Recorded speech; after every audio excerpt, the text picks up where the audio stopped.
السلام علیکم، welcome to the channel and welcome to the new topic of public health. تو جس طرح سے ہم لوگوں نے اسٹارٹ کیا تھا واٹر کمیونٹی سپلائی، تو اس میں سے ہم نے ڈسکس کیا تھا about the uses of water, اور واٹر کی کچھ ڈسکشن کی تھی کہ واٹر کیوں امپورٹنٹ ہے ڈیلی لائف کے لیے، کون کون سی ایسی ایکٹیویٹیز ہے جس کے بغیر جو واٹر کے بغیر جو ہے نا ہم اس کو کنٹینیو نہیں کر سکتے. ٹھیک ہو گئی بات. تو آج جو ہمارا ٹاپک ہوگا وہ ہے classification of the water. Classification of the water کا مطلب یہ ہے کہ ہم واٹر کو کچھ کلاسیفائی کرتے ہیں according to their cleanliness, according to their hygiene. تو ہم اس کو کلاسیفائی کرتے ہیں. ٹھیک ہو گئی بات. اچھا، تو اگر ہم کلاسیفیکیشن آف دی واٹر کی بات کریں نا، تو کچھ ایسے واٹر ہوتے ہیں جو ہم پینے کے لیے استعمال کر سکتے ہیں. کچھ ایسے واٹر ہوتے ہیں جو ہم استعمال کرتے ہیں فار دی سینیٹری یوزز، مطلب گھر کے کام کاج کے لیے استعمال کرتے ہیں. اور کچھ ایسے واٹر ہوتے ہیں جس کو ہم استعمال ہی نہیں کر سکتے کیونکہ وہ پلیوٹیڈ اور کنٹامینیٹڈ ہوتی ہے. گندے جو واٹر ہوتے ہیں نا، گندا جو پانی ہوتا ہے، اس کو ہم تو پھر استعمال نہیں کر سکتے نا کسی چیز کے لیے بھی. تو اس کو اسی طرح سے ہی کلاسیفائی کیا گیا ہے. اچھا، تو اگر ہم واٹر کلاسیفیکیشن کی بات کریں تو یہ پریکٹیکل پرپس کی بیس پہ ڈیوائڈ کیا گیا ہے. اچھا، اگر ہم یہاں پہ دیکھ لیں تو پہلا والا ہمارے پاس کیا ہے؟ Portable water. اب پورٹیبل واٹر کا کیا مطلب ہے؟ It is the water with such quality that can be used for drinking purposes. یہ وہی واٹر ہے جو ہم پانی جو پینے کے لیے استعمال کر سکتے ہیں. ٹھیک ہے، وہ پانی جو ہم پینے کے لیے استعمال کر سکتے ہیں اس کو ہم پورٹیبل واٹر کہتے ہیں. ٹھیک ہے. سیف اور wholesome water is one that is. اب اس میں کون کون سی ایسی کوالٹیز ہونی چاہیے جس کے بیس پہ ہم اس کو استعمال کر سکتے ہیں. ٹھیک ہے. تو وہ جو ہم بات کریں گے کہ مطلب یہ جو ہے نا، اس میں یہ والی کوالٹیز اگر ہو تو یہ پورٹیبل ہے. تو اس میں سے پہلا جو ہے نا یہ ہے پلیزنٹ ٹو ٹیسٹ. مطلب جب آپ اس کو پئیں تو آپ کو جو ہے نا اس کا جو ٹیسٹ ہے وہ اچھا لگے. ٹھیک ہے. تو جب اگر آپ کو ٹیسٹ اچھا لگے گا تو مطلب اس کا یہ ہے کہ یہ صاف پانی ہے، اس میں کوئی مطلب ایسی چیزیں موجود نہیں ہے جو اس پانی کو پینے سے روک دے. ٹھیک ہے. اچھا، اس کے علاوہ usable for the domestic purposes, وہ پانی جو آپ ڈومیسٹک پرپسز کے لیے استعمال کر سکتے ہو، مطلب آپ کلیننس کے لیے استعمال کر سکتے ہو، آپ جو ہے نا شاور لینے کے لیے استعمال کر سکتے ہو. تو یہ ڈومیسٹک پرپسز ہے. اس کے علاوہ فری فرام دی پیتھوجن ہو، مطلب اس میں کوئی پیتھوجنک آرگینزم موجود نہیں ہو، مطلب مائکرو آرگینزمز ہو گئے. اس کے علاوہ اور بھی جتنے بھی مطلب ڈسٹ پارٹیکلز اور وہ سارا کچھ جو ہے نا جو ڈیزیز کاز کر سکتے ہیں، تو وہ والے سبسٹانسز اس میں پریزنٹ نہ ہو. اس کے علاوہ free from the harmful substances. تو یہ free from the harmful chemical substances کا مطلب یہ ہے کہ وہ والے سبسٹانسز جو ہمارے پاس کیمیکل فارم میں ہو اور وہ خطرناک ہو. ٹھیک ہے. مطلب ایسے کوئی سبسٹانسز آپ پانی میں اگر ڈال دے اور اس کو پھر جو ہے نا آپ پینے کے لیے استعمال کرے، جو بھی کیمیکل ہو گئے، مطلب ایسڈز ہو گئے، اس کے علاوہ جو بھی ایسی سبسٹانسز ہے کیمیکل سبسٹانسز جو خراب ہوتے ہیں، تو اس کو ہم پھر جو ہے نا پینے کے لیے استعمال نہیں کر سکتے. تو اگر ایک پانی میں یہ چار باتیں موجود ہے تو پھر اس کو ہم کہتے ہیں کہ یہ پورٹیبل واٹر ہے اور ہم اس کو پینے کے لیے استعمال کر سکتے ہیں. ٹھیک ہو گئی بات. اچھا، اب اس کے بعد جو ہے نا تین ہمارے پاس ہے. ایک ہے کلین واٹر، دوسرا ہے پولیوٹیڈ واٹر، تیسرا ہے کنٹامینیٹڈ. اب کلین واٹر اور پورٹیبل واٹر میں کیا فرق ہے؟ سو it is the water that is all time free from the contamination and safe from human use as evidenced by sanitary survey, laboratory analysis and continued use. مطلب یہ ہے کہ یہ وہ واٹر ہے جس میں کوئی کنٹامینیشن نہ ہو. اب کنٹامینیشن کا کیا مطلب ہے؟ وہ والے واٹر جس میں انفیکشن کے چانسز ہو. ٹھیک ہے. تو اگر کوئی واٹر آپ کا جو ہے نا وہ فری فرام دی کنٹامینیشن ہو اور safe for the human use ہو، اور اس کی ایویڈنس یہ ہوگی کہ اس کی سینیٹری جو ہے نا وہ صحیح کی گئی ہو، اس کی جو سروے کی گئی ہو اور لیبارٹری کے ذریعے اس کو ٹیسٹ کیا گیا ہو، لیبارٹری انالیسز اس کی گئی ہو، تو اس جو واٹر آپ کو کلیئر لگے گا اس کو ہم کلین واٹر کہتے ہیں. ٹھیک ہے. اچھا، لیکن اس میں سمپلی بات یہ ہے کہ فری فرام دی کنٹامینیشن ہو. کلیئر. اچھا، اس کے بعد آ جاتے ہیں پولوٹیڈ واٹر کی طرف. So polluted water it is the water that has an impairment of physical qualities through addition of substances like causing colour, odour, taste and turbidity. مطلب اس کا یہ ہے کہ وہ واٹر جس میں آپ جس کی جو فزیکل کوالٹی ہے نا وہ خراب ہو جائے. ٹھیک ہے. مطلب آپ اس میں کوئی کلر ایڈ کر دیں یا مثال کے طور پر اس میں کوئی سبسٹانس ایڈ ہو گئی ہے، کوئی سبسٹانس جو ہے نا وہ ایڈ ہو گئی ہے، اور اس سبسٹانس کی وجہ سے اس کی جو آرڈر ہے، اسمیل وغیرہ، اس کی جو ٹیسٹ ہے اور ٹربیڈیٹی وہ خراب ہو گئی ہے. ٹھیک ہے. مطلب آپ نے جو ہے نا میں آپ کو اگر بتاؤں کہ مثال کے طور پر آپ نے واٹر میں سوائل ایڈ کر دیا تو یہ بھی ایک سبسٹانس ہی ہے نا، تو اس کو ایڈ کرنے سے اس کی جو کلر ہے، آرڈر ہے، ٹیسٹ ہے اور ٹربیڈیٹی ہے وہ خراب ہو جاتی ہے، تو پھر ہم اس کو جو ہے نا کیا کہہ سکتے ہیں، پولوٹیڈ واٹر کہہ سکتے ہیں۔ اب مثال کے طور پر وہ واٹر جس میں کوئی جو ہے نا کوئی چیز گر گئی ہو تو اس کو ہم پھر کیا کہتے ہیں، پولوٹیڈ واٹر کہتے ہیں۔ کلیئر؟ اچھا، اس کے علاوہ کنٹامینیٹڈ واٹر، سو کنٹامینیٹڈ واٹر کیا چیز ہوتی ہے؟ So it is the water that may carry infection due to the addition of the human اور اینیمل ویسٹ اور ہیزیڈریز کیمیکل کمپاؤنڈس۔ کیا مطلب ہے اس کا؟ اب اس میں اور اس والے میں کیا فرق ہے کہ اس میں صرف فزیکل کوالٹیز جو ہے نا وہ خراب ہو جاتی ہے کوئی سبسٹانس کے ایڈیشن کی وجہ سے، لیکن کنٹامینیٹڈ واٹر جو ہوتا ہے نا اس میں اصل میں انفیکشن کی چانسز ہوتے ہیں۔ ٹھیک ہے، اب انفیکشن کے چانسز کیوں ہوتے ہیں؟ کیونکہ وہ واٹر جس میں ایڈیشن آف ہیومن یا اینیمل ویسٹ ہو گیا ہو، مطلب اگر وہ واٹر جس میں ہیومنس کے یا اینیمل کے جو ویسٹ ہوتے ہیں اس کی ایڈیشن ہو گئی ہو، فیسز ہو گئے تو اس کی اگر ایڈیشن ہو گئی ہو تو وہ واٹر کیا ہو جاتی ہے، کنٹامینیٹر، اور اس میں انفیکشن کے چانسز بہت زیادہ ہوتے ہیں۔ ٹھیک ہے، یا اس کے علاوہ کوئی ہیزیڈرس کیمیکل کمپاؤنڈ جو ہے نا وہ ایڈ ہو گئی تو اس کو ہم جو ہے نا پھر کیا کہتے ہیں، کنٹامینیٹڈ واٹر کہتے ہیں، تو مطلب اس میں انفیکشن کی چانسز بہت زیادہ ہوتے ہیں۔ کلیئر؟ تو یہ ہمارے پاس کچھ کلاسیفیکیشن آف دی واٹر تھی۔ اب اس کے بعد سورسز آف واٹر کی طرف آ جاتے ہیں کہ ہمارے پاس کون کون سے ایسے سورسز ہیں جس سے ہم جو ہے نا واٹر کو لے سکتے ہیں، واٹر کو جو ہے نا اپنے استعمال کے لیے لا سکتے ہیں۔ تو اس میں پھر کلاسیفیکیشن کی گئی ہے rain water, surface water, ground water, یہ سارا جو ہے نا یہ 3 کلاسیفیکیشن ہے اس میں۔ اچھا، اب آ جاتے ہیں پہلی کی طرف۔ So water is divided into 3 classes according to their sources. اب ایک سورس ہمارے پاس کیا ہے، رین واٹر۔ رین واٹر وہ واٹر جو بارش کے ذریعے ہمیں ملتا ہے۔ ٹھیک ہے، اب اس میں بہت ساری جو ہے نا باتیں ہیں کہ مطلب یہ ہمارے پاس جو ہے نا کلیئر بھی ہے، پیورسٹ فارم بھی ہے، اور اس کو ابھی ہم ڈسکس کریں گے۔ تو یہ والا پیراگراف ابھی کیا کہہ رہا ہے کہ it is the purest form of water as it is really distilled water, it receive impurities during condensation, the impurities collected by the rain before its reaches the earth are considerably and some of the positively harmful, the softness of the rain water make it useful for washing in absence of the lime salt make it desirable for cooking. As the source of water, it is useful only for individual houses and small communities where it is directly collected from the roofs and other prepared catchment areas. اب simple سی بات ہے، یہاں پہ ایک بات یہاں پہ میں بتا رہا ہوں کہ یہ پیورسٹ فارم تو ہے، لیکن جب یہ بارش جو ہے نا یہ کلاؤڈ سے نیچے کی طرف آتی ہے، ارتھ کی طرف آتی ہے، تو اس میں کیا ہو جاتے ہیں، کنڈنسیشن ہو جاتی ہے۔ تو اس کنڈنسیشن کی وجہ سے جو ہے نا کچھ کیمیکلز اور کچھ جو ہے نا گیسز کے ٹکراؤ کی وجہ سے یہ پازیٹیولی ہارمفل بھی ہو جاتا ہے۔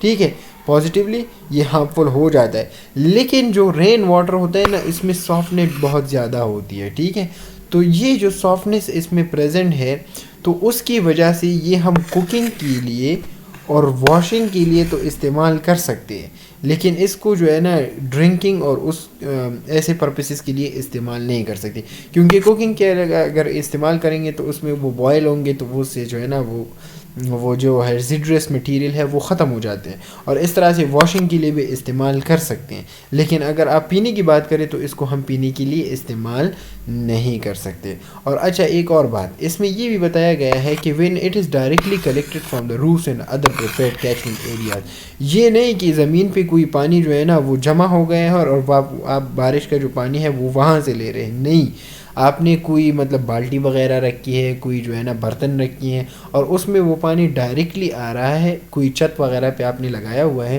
تو اس سے اگر آپ کو پانی ڈائریکٹلی مل رہا ہے تو اس کو استعمال کر سکتے ہیں، نہ کہ کوئی چیز زمین پہ آ جائے اور پھر آپ اس کو زمین سے جو ہے نا اٹھا کے استعمال کریں، نہیں، ایسے واٹر کا استعمال کرنا ٹھیک نہیں ہے۔ تو کوئی اگر کیچمنٹ ایریاز ہوں، ٹھیک ہے، جس میں آپ واٹر کو کیچ کر سکیں، ٹھیک ہے، اور پھر اس کو استعمال کر سکیں for the cooking and the source of washing, clear.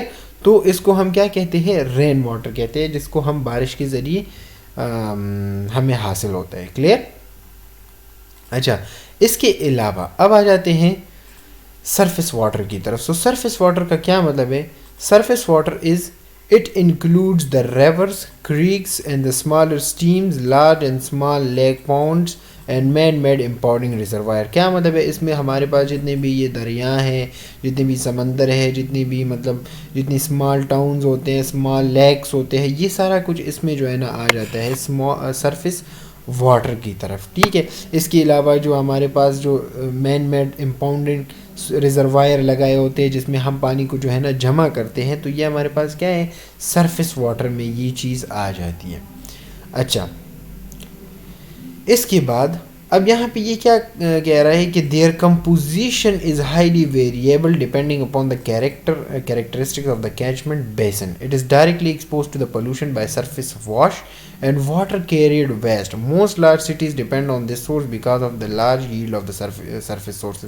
اب ایک یہاں پہ یہ بتا رہے, امپورٹنٹ بات یہ بتا رہے کہ اس کی جو کمپوزیشن ہے نا وہ بہت زیادہ ویری کرتی ہے. مطلب یہ جو واٹر ہے اس کے اندر کیا کیا چیز پریزنٹ ہوتی ہے, لیکن کیوں یہ جو ہے نا بہت زیادہ ویری کرتی ہے, کیونکہ اس میں مسئلہ یہ ہوتا ہے کہ یہ ایکسپوزڈ ہوتی ہے. آپ دیکھ لیں نا, آپ نے دیکھا ہوگا یہ جو مطلب اسمال جو ہوتے ہیں نا نہریں وغیرہ ہوتے ہیں, اس میں کتنا گند ہوتا ہے. ٹھیک ہے, تو اگر آپ اس گند والے واٹر کو استعمال کریں گے تو اس سے بیماریاں تو پھیلیں گی نا. تو یہ وہی بات ہو رہی ہے کہ اس کی جو کمپوزیشن ہے نا یہ ویری کرتی ہے. مطلب اس میں بہت سارے چانسز جو ہے نا وہ پولوشن کے ہوتے ہیں کیونکہ یہ ایکسپوزڈ ہوتے ہیں ٹورڈز دی پولوشن. ٹھیک ہے, تو یہ اس میں بہت زیادہ ویسٹ ہوتا ہے, تو اس ویسٹ کی وجہ سے یہ جو ہے نا پولوٹیڈ ہو جاتی ہے, تو پھر اس میں مسئلے آ سکتے ہیں. لیکن اگر ہم اس کو جو ہے نا صاف رکھنے کی کوشش کریں تو ہم کر سکتے ہیں, اور ہم پھر اس کو استعمال بھی کر سکتے ہیں, کیونکہ جتنے بھی لارج سٹیز وغیرہ ہوتے ہیں نا, بڑے شہر جو ہوتے ہیں, وہ اسی پہ ہی ڈیپینڈ کرتے ہیں. کلیئر ہو گئی بات. اچھا, اس کے بعد آ جاتے ہیں گراؤنڈ واٹر. وہ واٹر جو گراؤنڈ کے اندر ہی پریزنٹ ہے. So it is the portion of the rainfall and percolates into the soil, passes downwards through the underlying subsoil until it reaches the stratum which does not permit it go further. کیا مطلب ہے اس کا؟ Ground water کا مطلب ہے مثال کے طور پر یہ ہمارا جو ہے نا ارتھ ہے, اور یہاں سے جو ہے نا بارش ہو رہی ہے. ٹھیک ہے, تو یہاں پہ ایک لیئر ہوتا ہے جس کو ہم کیا کہتے ہیں, اسٹریٹم کہتے ہیں. ٹھیک ہے, مطلب ارتھ کے اپنے جو ہے نا لیئرز ہیں. اب یہ بارش جو ہے نا یہ جب زمین پہ آ جاتی ہے تو یہ یہاں سے جذب ہو کے نیچے کی طرف جاتی ہے زمین میں. ٹھیک ہے, تو ایک لیئر ہے جس کو ہم اسٹریٹم کہتے ہیں, تو یہ اسٹریٹم اس کو جو ہے نا یہاں پہ بلاک کر دیتا ہے. ٹھیک ہے, اور اسٹریٹم اس کو الاؤ نہیں کرتا کہ یہ فردر جو ہے نا ڈیپ چلا جائے. کلیئر ہو گئی بات. تو اس کو ہم گراؤنڈ واٹر کہتے ہیں. اب آپ نے دیکھا ہو جس طرح ہم نے جو ہے نا پانی کے لیے مشین بنایا ہوتا ہے, تو وہ زمین سے پانی نکال رہا ہوتا ہے, جس طرح سے ویلز ہو گئے جو کنویں وغیرہ ہوتے ہیں, اس میں ہم کیا کرتے ہیں, یہی تو کام کرتے ہیں نا, گراؤنڈ سے اپنا واٹر لیتے ہیں, تو یہ گراؤنڈ میں اندر ہی پریزنٹ ہوتے ہیں. کلیئر. اچھا, so thus above in an impervious strata is a stratum of the soil which is saturated with the water. The water it holds is called groundwater and it is obtained by springs and wells. وہی بات ہو رہی ہے کہ یہ جو ہے نا یہ زمین کے اندر جو اسٹریٹم میں ہمارے پاس جو واٹر جو ہے نا وہ پریزنٹ ہوتا ہے, تو اس کو ہم کیا کہتے ہیں, اس کو ہم کہتے ہیں گراؤنڈ واٹر. کلیئر. تو یہ تین کلاسیفیکیشن ہے. اس کو ایک کو جو ہے نا ہم کیا کہتے ہیں, رین واٹر, سرفیس واٹر, اور تیسرا لاسٹ والا گراؤنڈ واٹر. اب اس میں کچھ جو ہے نا کمپیریزن کیا گیا ہے کہ comparison between the surface and the ground water. مطلب یہ کہ گراؤنڈ واٹر اور جو سرفیس واٹر ہے نا, اس میں ہمارے پاس کمپیریزن کیا ہے, اس کی کوالٹی کی کمپیریزن اور اویلیبلٹی کی کمپیریزن, تو یہ سارا کچھ کیا گیا ہے. اچھا, nature of the comparison. So surface water and ground water, surface and ground. ٹھیک, سرفیس اور گراؤنڈ. رین واٹر کی بات ہم نہیں کریں گے. اویلیبلٹی اس کی کیا ہے, تو ہم ریورز, لیک, اسٹریمز اور پونڈ سے لے سکتے ہیں, اور گراؤنڈ واٹر کو اسپرنگز اینڈ ویل سے لے سکتے ہیں. کوانٹٹی. اب جو سرفیس واٹر ہے نا اس کی کوانٹٹی لارج ان دا رینی سیزن. جو رینی سیزن ہوتا ہے آپ نے دیکھے ہوں گے سمندر اور دریا جو ہے نا بھرے پڑے ہوتے ہیں, لیکن جو سمر سیزن ہوتا ہے نا اس میں اس کی تعداد جو ہے نا وہ کم ہو جاتی ہے. اور گراؤنڈ واٹر جو ہے نا وہ ہمارے پاس اسمال ہوتے ہیں. اسٹوریج کی بات اگر ہم کریں تو سرفیس واٹر کے لیے ریکوائرڈ ہوتا ہے, کیونکہ وہ تو اوپن ایریا میں ہوتے ہیں نا, آپ نے اس کو اسٹور کرنا ہوتا ہے. اور جو واٹر ہے اس کو جو ہے اسٹوریج کی ریکوائرمنٹ نہیں ہوتی. اچھا کوالٹی کی اگر ہم بات کریں تو سرفیس واٹر مور پولوٹیڈ ہوتے ہیں. اس کو ہم نے ڈسکس بھی کیا کہ یہ کیوں مور پولوٹیڈ ہوتے ہیں, کیونکہ اندر یہ باہر جو ہے نا ڈسٹ اور ویسٹ کو جو ہے نا ایکسپوز ہوتے ہیں. اس کے علاوہ جو گراؤنڈ واٹر ہوتا ہے نا یہ لیس پولوٹیڈ ہوتے ہیں. اچھا treatment, so requires through treatment and constant check. جو سرفیس واٹر ہے اس کے لیے جو ہے نا مطلب اس کی کانسٹنٹ چیک کرنی پڑتی ہے کہ یہ گندا تو نہیں ہے, اس میں کوئی پولوٹیڈ سبسٹانسز تو نہیں ہے, کوئی ایسے ہیزیڈیوس کیمیکلس تو نہیں ہے. ٹھیک ہے, تو اس کی ٹریٹمنٹ ضروری ہوتی ہے. اور جو گراؤنڈ واٹر ہے اس میں ضرورت بھی ہوتی ہے اور کبھی کبھار اس میں ضرورت ہوتی بھی نہیں ہے, کیونکہ یہ اتنا زیادہ پولوٹیڈ نہیں ہوتا. اس کے علاوہ suitability, so for the large scale use, اگر آپ جو ہے نا لارج اسکیل یوز کے لیے استعمال کر رہے ہیں, مطلب ایسی کام کے لیے استعمال کر رہے ہیں جس میں پانی کا استعمال بہت ہی زیادہ ہے, تو پھر آپ کیا کریں گے, سرفیس واٹر کو استعمال کریں گے. لیکن اگر آپ اسمال اسکیل پر پانی کو استعمال کرنا چاہ رہے ہیں, مطلب جس طرح سے ہم گھر میں استعمال کرتے ہیں, تو وہ تو اسمال اسکیل کی یوز ہے نا. تو اسمال اسکیل کے استعمال کے لیے پھر ہم کیا کرتے ہیں, گراؤنڈ واٹر کا استعمال کرتے ہیں. ٹھیک ہے, تو یہ اس کی کچھ کمپیریزنز ہے کہ مطلب ہمارے پاس سرفیس واٹر کی اویلیبلٹی, کوانٹٹی, کوالٹی, یوزز کس طرح سے, اور اس طرح کی گراؤنڈ واٹر کی کوالٹی, اویلیبلٹی, اسٹوریج اور ٹریٹمنٹ کس طرح سے. ٹھیک ہے, تو یہ اس کی کچھ کمپیریزنز ہو گئے. اچھا, تو ابھی تک ہم نے کیا چیز ڈسکس کی ہے, ابھی تک ہم نے دو چیزیں ڈسکس کی. ایک ہے ہمارے پاس کلاسیفیکیشن آف دی واٹر. ٹھیک ہے, اس میں ہم نے portable water, clean water, polluted water, contaminated water discuss کیا. پھر اس کے بعد سورسز آف واٹر میں ہم نے رین واٹر, سرفیس واٹر اور گراؤنڈ واٹر کو ڈسکس کیا. اب اس کے بعد آ جاتے ہیں ہم پیوریفیکیشن آف دی واٹر کی طرف. سو یہ پیوریفیکیشن آف دی واٹر جو ہے نا, یہ میں سوچ رہا ہوں کہ اس کو ہم الگ سا ہی کر لیں تو بہتر ہی ہوگا. ٹھیک ہے, ایک منٹ میں دیکھتا ہوں. اچھا, اس کو ہم اس طرح کرتے ہیں کہ اس کو ایک الگ سا ایک لیکچر بنا لیتے ہیں. ابھی یہاں پہ لیکچر ختم کرتے ہیں. انشاءاللہ نیکسٹ لیکچر میں یہ پیوریفیکیشن آف دی واٹر کو اور ایگزامینیشن آف دی واٹر کو ڈسکس کریں گے. اور پھر جو لاسٹ والا ہمارا ٹاپک ہوگا وہ ہے واٹر ریلیٹڈ ڈیزیزز, تو اس کو ہم ڈسکس کریں گے. اچھا, اگر آپ کو یاد ہو, میں نے اس دن بھی بتایا ہوا تھا جب ہم امیونائزیشن اور فیملی پلاننگ اور وہ والے چیپٹر کر رہے تھے, تو یہ جو آپ کا یہ والا چیپٹر ہے نا, یہ اصل میں بک میں آئی تھنک 4 چیپٹر ہے. ٹھیک ہے, 4تھ والا چیپٹر ہے, لیکن میں نے اس کو امیونائزیشن کی بات کیا ہوا ہے. ٹھیک ہے, تو اس کو آپ جو ہے نا کوئی کنفیوژن اس میں نہیں ہے, بس اس کو یاد کرنا ہے. ٹھیک ہے, انشاءاللہ نیکسٹ لیکچر میں ابھی پیوریفیکیشن آف دی واٹر کو ڈسکس کریں گے. تب تک کے لیے اجازت دیں. السلام علیکم.